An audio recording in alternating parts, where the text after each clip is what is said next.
शेर खान के technical research analyst Jatin Gadia है मेरे साथ। Jatin, good afternoon. 24,500 के नीचे इस वक्त हम हैं, लेकिन 24,573 के स्तर भी आज के सत्र में हमने देखे।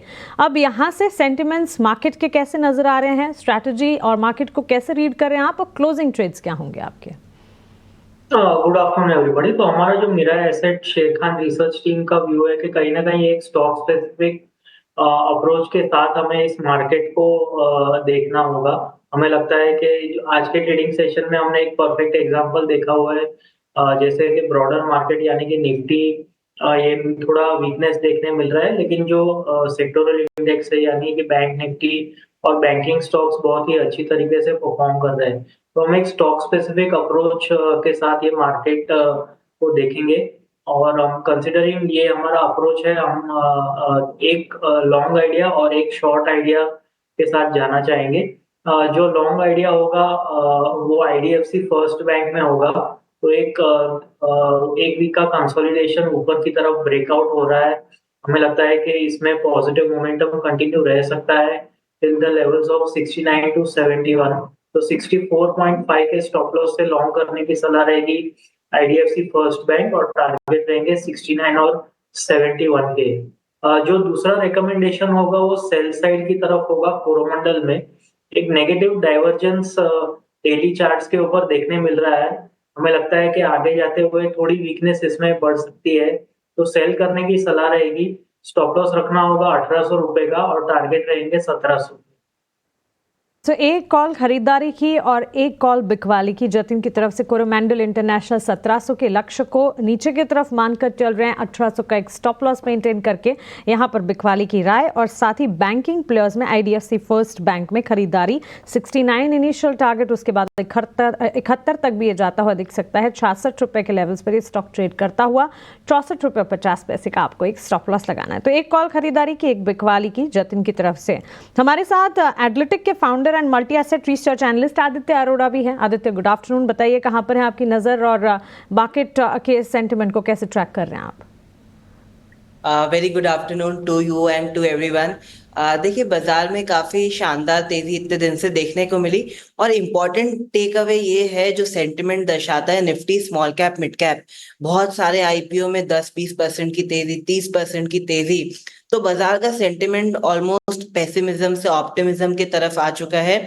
और 24,600 जहाँ पे मेजर कॉल राइटर प्रेजेंट है, 24,500 से 600, ये बाजार के लिए थोड़ा रेजिस्टेंस का काम कर रहे हैं। तो हाल फिलहाल बाजार थोड़ा सा पॉज ले सकता है, पर एक बार 24,600 निकलता है तो ये रैली वापस रिज्यूम हो सकती है। बट 24,600 का क्रॉस होने का वेट करे, क्योंकि कॉल राइटर्स यहाँ पे प्रेशर डाल रहे हैं। इसके चलते मेरा इंश्योरेंस सेक्टर पे पॉजिटिव नजरिया बन रहा है। एक अच्छा करेक्शन देखने को मिल रहा था इंश्योरेंस स्पेस से, बट अब बेस बना के स्टॉक ऊपर आ रहे हैं। इसमें मेरी पिक रहेगी आईसीआईसीआई जनरल इंश्योरेंस। 200 पे मूविंग एवरेज पे सपोर्ट लेके एक अच्छा रिबाउंड कर रहा है स्टॉक, तो इसको बाय कर सकते हैं 1948 में, 49 में। स्टॉप लॉस रहेगा 1877 का, और टारगेट रहेगा 2017 से लेके 2040 का। ओके, तो चलिए खरीदारी की कॉल आदित्य की तरफ से। आईसीआईसीआई जनरल इंश्योरेंस में 2017 पहला टारगेट, उसके बाद 2040 तक के टारगेट्स भी यहाँ पर देखने को मिल सकते हैं, और स्टॉप लॉस 1877 का आपको यहाँ मेंटेन करना है। यस सिक्योरिटीज के technical analyst institutional research Laxmikant Shukla भी हमारे साथ जुड़ गए हैं। Laxmikant ji, good afternoon. बताइए कौन से स्पेसेस हैं आपके रेडार पर, स्टॉक स्पेसिफिक आइडियाज क्या देंगे आप?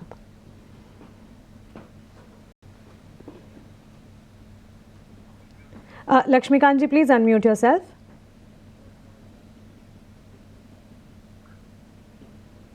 Am I audible? जी जी जी, बताएं। हाँ जी, नमस्कार सभी को। सबसे पहले तो मैं बताना चाहूंगा कि निफ्टी और बैंक निफ्टी ने दोनों ने ही बुलिश हेड एंड शोल्डर का ब्रेकआउट दे दिया है, और वहां से हमें अच्छे खासे अपसाइड के मोमेंटम देखने को मिले हैं। हालांकि जो एक्सपेक्टेड टारगेट आ रहे हैं निफ्टी और बैंक निफ्टी के, तो बैंक निफ्टी ऑलरेडी अपने सारे की मूविंग एवरेज के ऊपर सस्टेन कर रहा है, और बैंक निफ्टी रिलेटिवली स्ट्रॉन्गर लग रहा है निफ्टी से।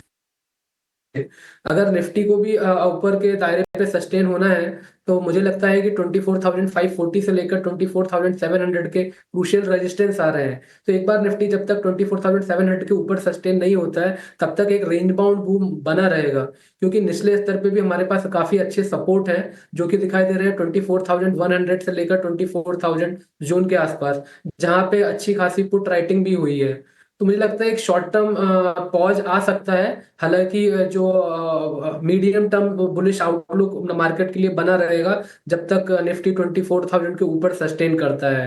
तो जो पहला कॉल रेकमेंड करना चाहूंगा वो है कैन फिन होम। मुझे लगता है कि Nifty financial sector bottom out हो रहा है, और इसमें जो कैन फिन होम है यहाँ पर मुझे एक डबल बॉटम का पैटर्न दिखाई दे रहा है डेली के चार्ट्स पर, और आज ही इसने अपने 20 डेज मूविंग एवरेज को रिक्लेम किया है, और आरएसआई मैकडी दोनों ही पॉजिटिव दिखा रहे हैं। तो मुझे लगता है करंट लेवल से हमें अच्छी खासी बाइंग मोमेंटम देखने को मिल सकता है कैन फिन होम में। इसमें जो हमारे टारगेट आ रहे हैं वो आ रहे हैं 890 के, और हमें 815 का स्टॉप लॉस मेंटेन रखना है।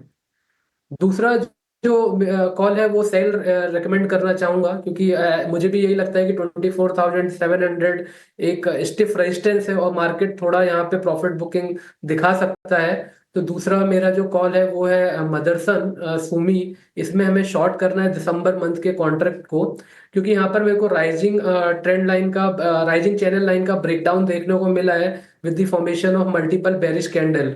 तो मुझे लगता है कि यहाँ पे एक वीकनेस दिखाई दे सकती है इस स्टॉक पे। तो जो हमारे एक्सपेक्टेड टारगेट नजर आ रहे हैं मदरसन में वो आ रहे हैं 156 के, और हमें 168 का स्टॉप लॉस मेंटेन करना है अपर साइड पर।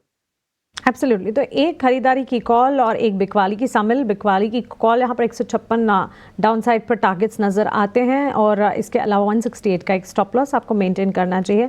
ये कॉल बिकवाली की इस वक्त आती है, और खरीदारी की कॉल्स भी। सो क्लियरली यहाँ पर अगर आप देखें हमारे एक्सपर्ट्स के रेडार पर भी बाजार के सेंटिमेंट्स इस वक्त जो नज़र आ रहे हैं बटे बटे से, आज सुबह से ही हम देख रहे हैं 3 दिन की शॉर्ट खरीदारी थी, लेकिन आज के सत्र में बाजार संभले भी हैं और गिरे भी हैं। आज सुबह जब हम आपको बता रहे थे, देखिए विदेशी बाजार से संकेत भी मिले जुले ही देखने को मिले थे। अमेरिकी बाजार भले ही रिकॉर्ड लेवल्स पर बंद हुए थे, लेकिन एशियाई बाजार में मिला जुला कारोबार। गिफ्ट निफ्टी की शुरुआत की अगर बात करें वो सुस्ती के साथ होती हुई देखने को मिली थी।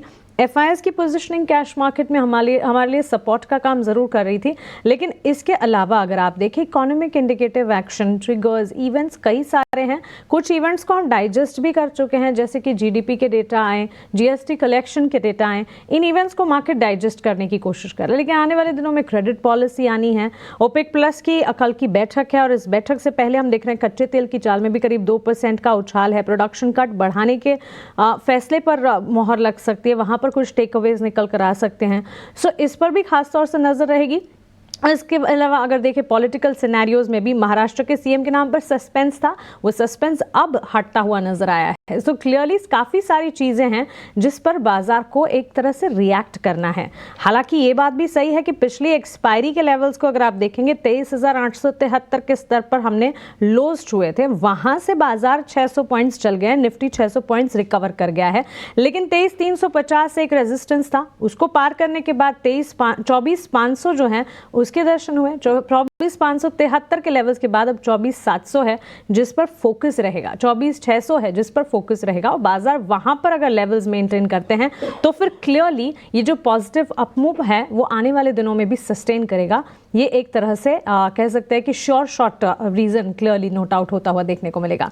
लेकिन फिलहाल वॉलेटिलिटी, और इस वॉलेटिलिटी में अगर आप देखेंगे ब्रॉडर मार्केट्स हैं, sector specific PSU bank, reality players हैं, बैंक्स फाइनेंशियल्स में हैं, सिलेक्ट आईटी प्लेयर्स हैं, मेटल है, यहाँ पर मजबूती है। और इसके विपरीत आप देखेंगे फार्मा, एफएमसीजी, ऑटो और एनर्जी स्पेस है जो कि बिकवाली का दबाव झेल रहे हैं। फंडामेंटल नजरिया अगर आप देखें काफ़ी सारे सेंटिमेंट्स यहाँ पर बूस्टअप होते हुए भी नजर आ रहे हैं, और काफ़ी सारे सेंटिमेंट्स हैं जो कि कुछ हद तक रियल एस्टेट और सीमेंट को इम्पैक्ट भी करते हुए दिख रहे हैं। अमरदेव जी, आपसे रियल एस्टेट और सीमेंट पर ही राय जानना चाहेंगे। आज रियल एस्टेट प्लेयर्स में अच्छा एक्शन हम देख रहे हैं। नोमुरा की एक पॉजिटिव रिपोर्ट ओबरॉय रियलिटी पर आई, उसके ठीक बाद हमने स्टॉक में अच्छा मूवमेंट देखा है। अभी कुछ दिनों पहले जेफरीज की रिपोर्ट सीमेंट पर आई थी, उनका ये कहना था कि FY25 के सेकेंड हाफ में सीमेंट प्लेयर्स जो हैं वो अच्छा प्रदर्शन दिखाएंगे। कनेक्टिंग सेक्टर्स हैं, निफ्टी रियलिटी अगर देखें आज कह सकते हैं कि बाजार को जो संभाल रहे हैं कुछ सेक्टर्स उसमें शामिल हैं। कैसे देख रहे हैं दोनों सेक्टर के प्रदर्शन को?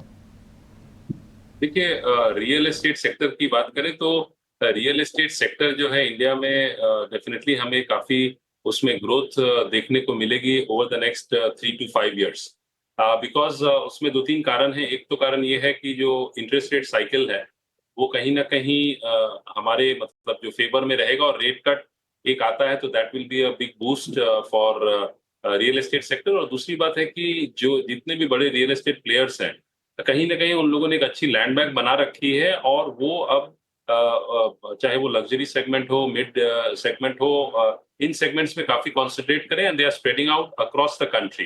तो कहीं ना उनको उसका एक लेवरेज का बेनिफिट मिल रहा है, और साथ में ये ज़रूर है कि कॉस्ट इम्प्लीकेशंस पर्सपेक्टिव से और वो कितने लेवरेज रहते हैं, that can be a cause of concern for some of them.